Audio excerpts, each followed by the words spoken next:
Welcome back guys, and today we are here with a new video, and this is the Steam Showdown Volume 5 I think, or 4, I don't know, I've lost track, I didn't compete in one so I get confused.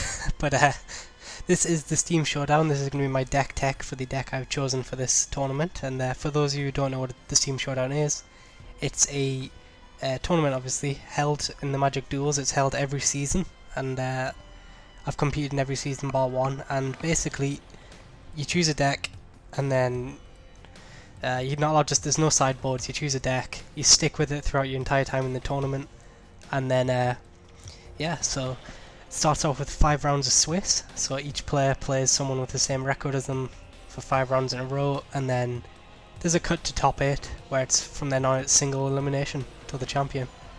So if you're good enough to get top 8, then yeah, glory to you. And for those of you wondering, Nighthawk, what's your record in this tournament? I'll tell you. I've went 2-3, 2-3, and 1-4.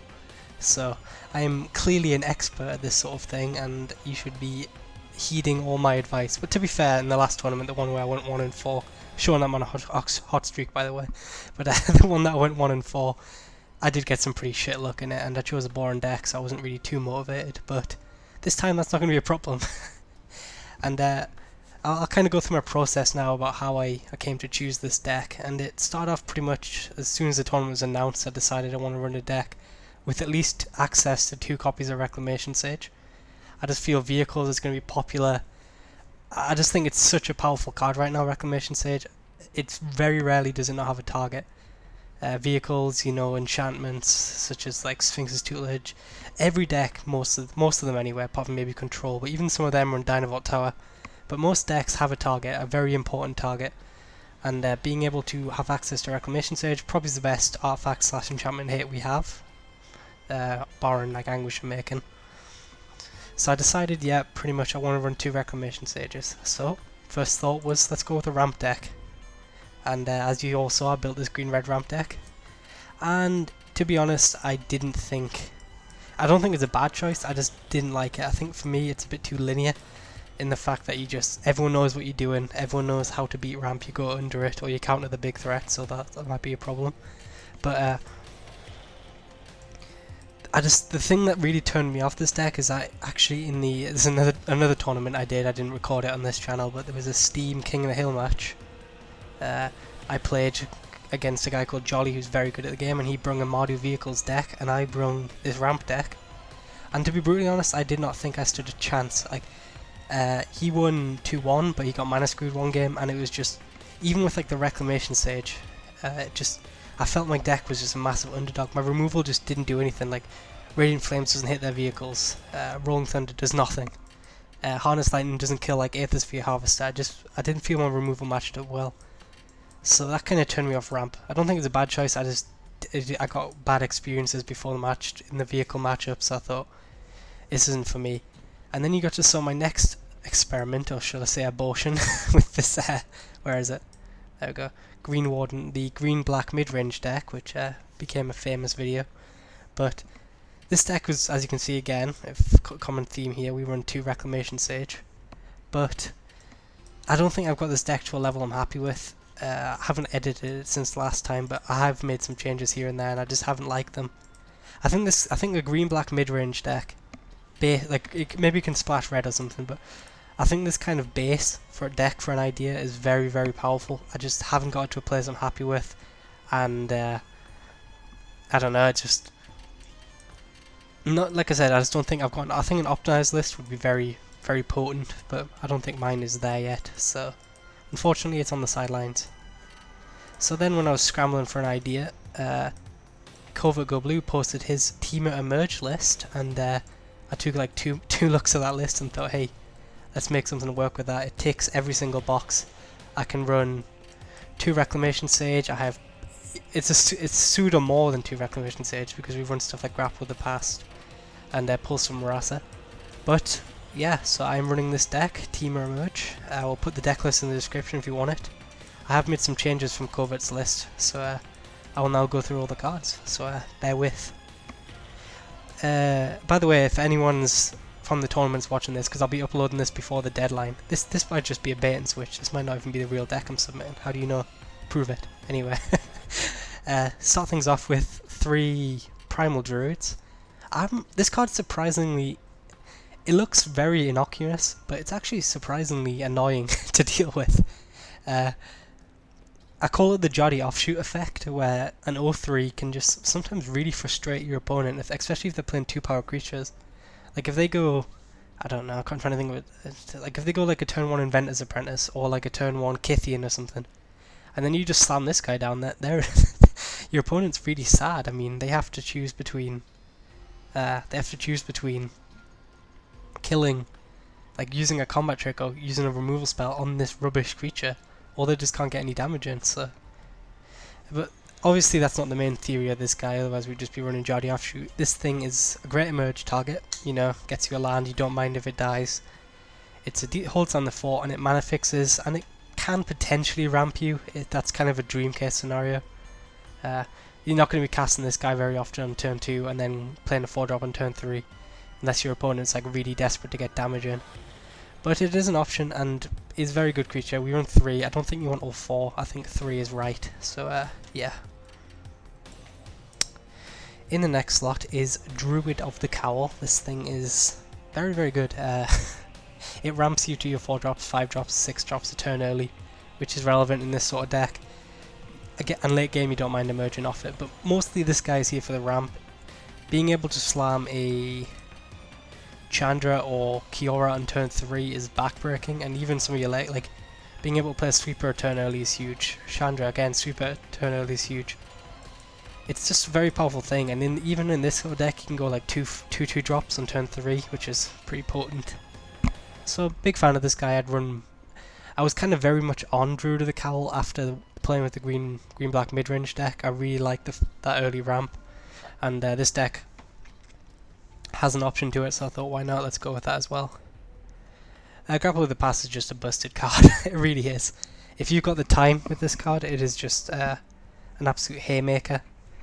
Basically, I'm trying to think. Early game, it's fueling your delirium, it's helping you dig for stuff you might need. And then late game, it's just basically a diabolic tutor. That's being able to get any creature in your deck back is really powerful late game, and then obviously early game, it's just a decent card selection, I guess. And like I said, this deck likes stuff. I haven't actually said that, but this deck doesn't mind stuff being in the graveyard. We have ways to recur it, and you know, we have benefits to having stuff in the graveyard. So this is just an all-star in this deck. You're never unhappy to play this thing. It's not the 2-drop of choice, that still belongs to Druid of the Cowl, but you're never unhappy if you have to play this turn 2. Nissa I'm not going to talk about much. She's very good. We're playing a mid-range deck, and that's all I really got to say. In case you haven't figured it out yet, Nissa is a pretty good card in decks that aren't planning to win by turn 4. She fetches you up a forest, and then she flips, and then they have 4 turns to deal with her. Otherwise she'll win the game, and then you know you can make a 4/4 body if you feel the beat down and all that good stuff. Rexage, like I said, I mean, I've already been through why I wanted to play Rexage. I'm not really going to spend too much longer on it. It's a very good card. Rogue Refiner is an interesting one. It competes. I'll show you actually what it competes with, and it's a pretty close trade, to be fair to it.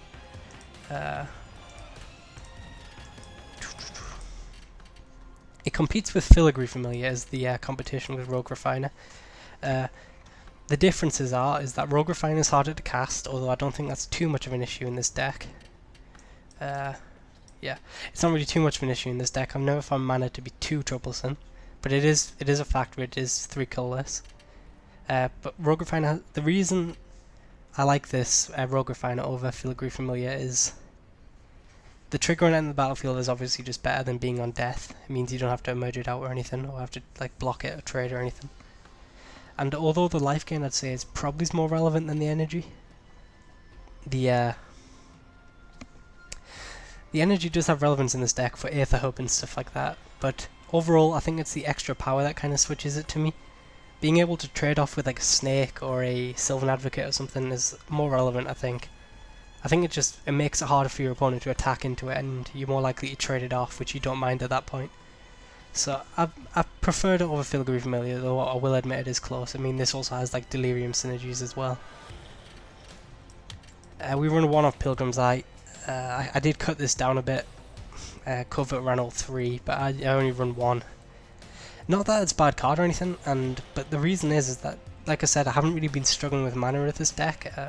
Like obviously you've had games where you like only find 2 lands in the top 30 cards and stuff, but it's mostly like color fixing has never really been an issue with this deck for me. It's mostly just trying to hit land drops and stuff, but like I said, the thing I don't like about this card is that it's just very, very low impact at the minute. Like a 1/1 doesn't really trade with anything, like at best a veteran motorist or a Kithian. That's not really too exciting, you know. It doesn't beat down well. I mean, I guess it flies, but it's only going to peck at like planeswalkers or something.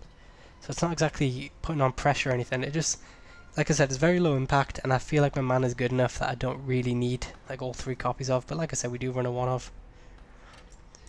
Kozileks return, we've run like 10 of these if we could, but unfortunately it's rarity restricted, which means we are stuck with just 1.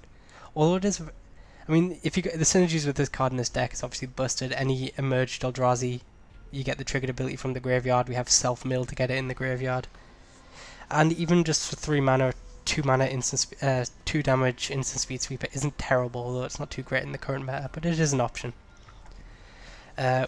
It's mostly there for the emerge ability, but like I said, as a 1/1 mythic you can't rely on it, but your opponent does have to keep it in mind, and it is an option as an emergency. Deal 5 damage, nuke the entire field. Crucially, we can actually activate that at instant speed with Elder Deep Fiend, so even vehicles aren't really safe from it at that stage. Now, Pulsar Murasa, I actually bumped it up to 2, Cove only ran 1, but I've been a very, very big fan of this card. It leads to something I like to call juggling in this game, which is basically you have a Pulsar Murasa and Pulsar Murasa and 2 Vexing scuttlers, and you can get in a situation where you just start juggling Vexing scuttlers, as I call it, which is basically you play a Vexing scuttler, you get back your Pulsar Murasa, you obviously emerge it off the other Vexing scuttler, and then you just keep doing that over and over again, playing Vexing Scuttler, emerging it for only 1 mana, off the only 1 blue mana, and then you play Pulsar Murasa, get the other one back, and just repeat. Which basically means for a cycle of 4 mana, you don't lose any board except you're gaining 6 life each time. Which doesn't sound too impressive, but if you're doing that like twice a turn, bear in mind you aren't losing any resources, and you're gaining 12 life a turn. Which is pretty impressive, especially against an aggro deck. Sometimes they do. I mean, like if an aggro deck's running out of fuel, they just can't come back from that. And obviously, that's not the only use for it. Juggling is pretty important. It's how I win quite a lot of my games, but it's also there just being able to get like if you block early on with like a Primal druid or a druid of the cowl, and then you're getting beat down pretty fast. Gaining 6 life and getting that creature back is pretty nice. But I've been a very big fan of this thing. I've bumped it up to twice. It's kind of hard to explain how good it is, but it's basically copies number 5 or 6 of Grapple with the Past, except we have the life gain is a bit more expensive, but I have been a big fan of it, and hopefully we get to show that off. Words can't express how much I love this card. This thing ticks every single box that a Team or Emerge deck would want. I would run 4 if I could. That's obviously... I mean, I'd run as many as... This deck, I can't even... Like I said, words, this is too difficult. My emotions are getting to me. If you count all the sinews in this guy, he's Delirium because he's both an artifact and a creature. He's good against aggro because he's a 4 mana 3/3, which at least trade with something. His ability means if it dies, it's pretty broken. We'll go over some of that stuff in a minute.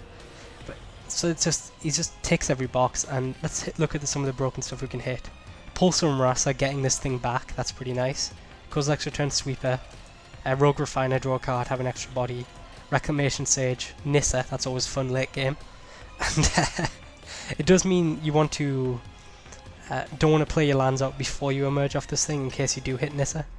But I'm very, very happy with this guy, and I do enjoy him very much in this deck, or it I guess.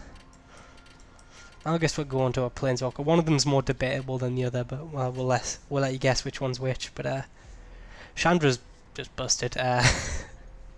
Double red on turn 3 potentially, but mostly turn 4 can be a bit difficult. But she's worth it. Her plus can like pressure Planeswalkers. Her first plus anyway can pressure Planeswalkers, or it can, you know, if you're just close to finishing them off, you can just burn them out. And her second ability, which is I'd say the one I use the most, the add the 2 red to your mana pool.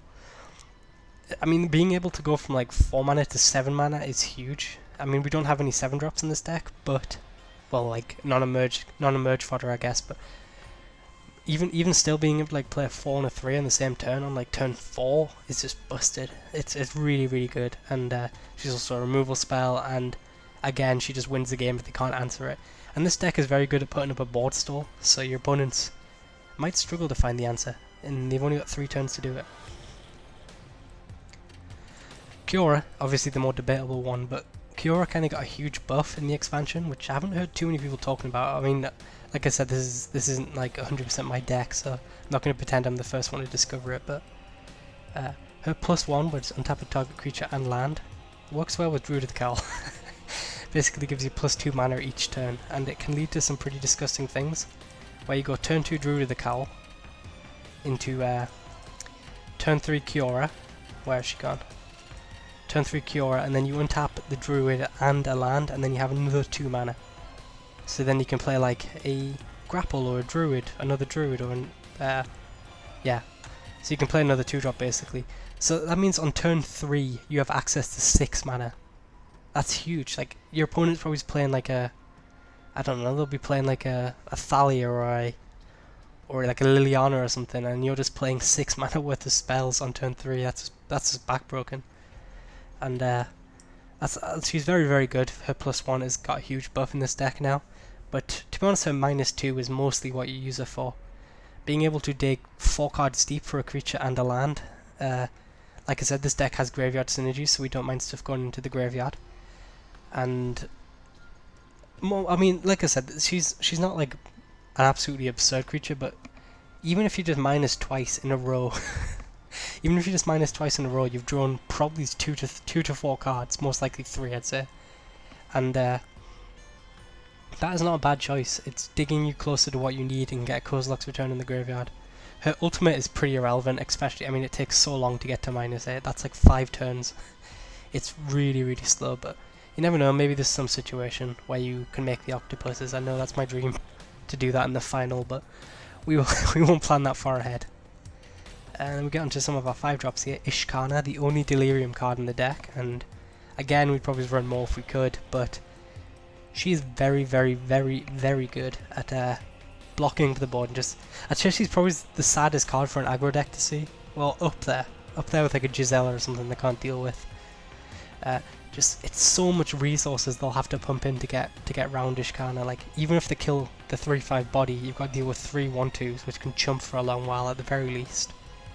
It's surprising how annoying she is. She's just a roadblock, and her ability is pretty, well, I mean, it's pretty irrelevant obviously, but we can actually activate it with Aether hubs, and I have won several games by getting my opponent down like 3 life, and then they kind of like decide to shore up or something, and then I just firecraft them out with the ability.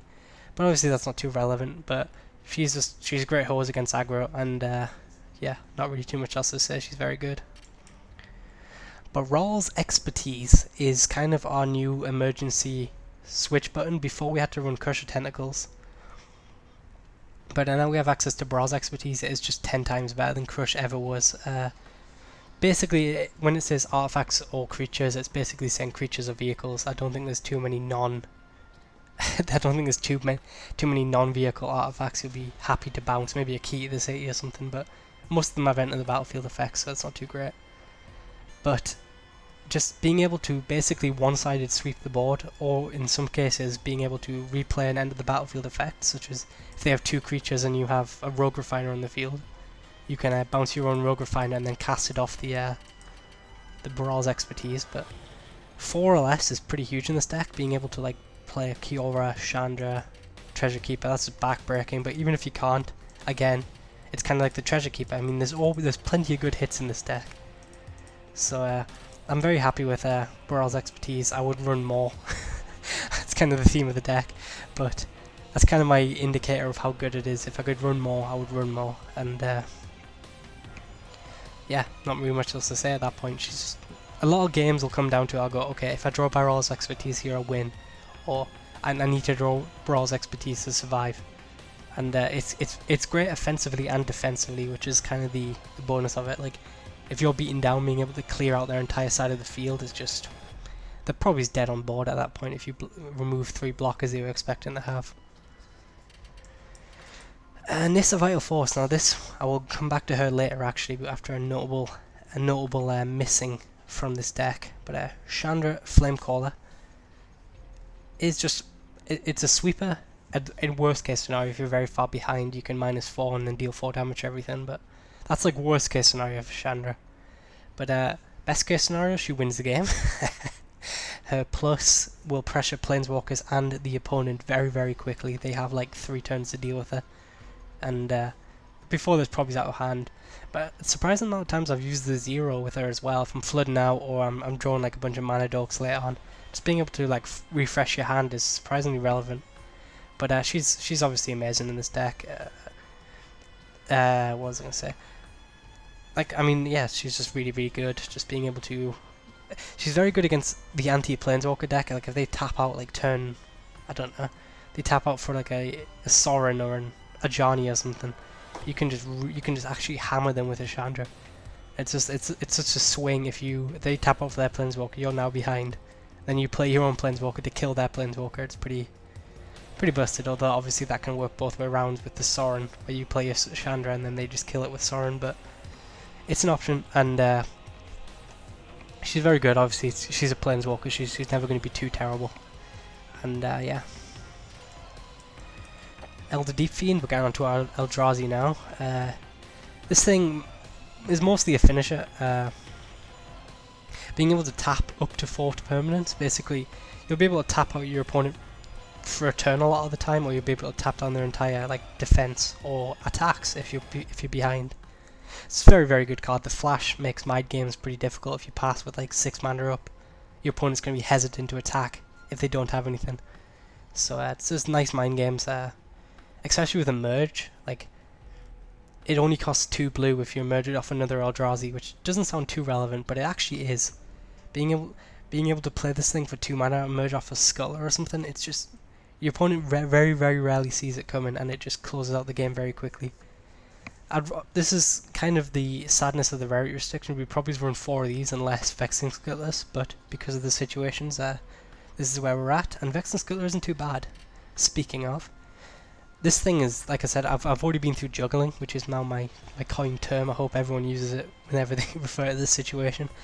But being able, like I said, being able to juggle or just dig through your deck with grapple with the past and stuff is very nice. 4/5, kind of wish I had 1 extra toughness just for Kozileks return, but it's not the end of the world. And yeah, just another pretty good... This thing doesn't look as good as it actually is. That's something I've found with it.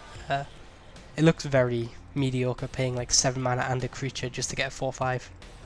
But it is good. I've been subtly impressed by this thing.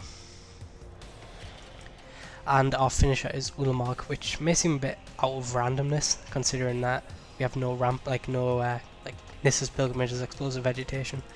If you count all the creature ramp, we have Druid of the Cowls, Primal Druid, and Nissa hitting land drops, Pilgrim's Eye hitting land drops, Grapples and Pulse and Murasa getting lands from our graveyard, Chandra ramps, Kiora ramps, Nissa, get out here, Nissa ramps. You can see how Ulamog can come down in this deck, and it frequently does. And it's just a great board stall finisher, or just a great up. I mean, it normally kills in 2 attacks. They have 2 turns to deal with it, otherwise their library will be exiled. And yeah, that's all I really got to say. So now we will talk about another noticeable exclusion, which might cause some controversy, but I do have my reasoning for it. Not you as much as I'd like it to be. Crusher Tentacles did not make the deck, and this thing has been a mainstay in most of these kind of teamery decks for a long while. But I just never... Whenever I've had this in the deck for a long while, and I was never in a situation where this thing would have saved the day like 100% guaranteed. Like, you never want to play this when you're ahead, most of the time. And when the board's at parity, it's kind of okay, depending on how many creatures they have within the battlefield effects.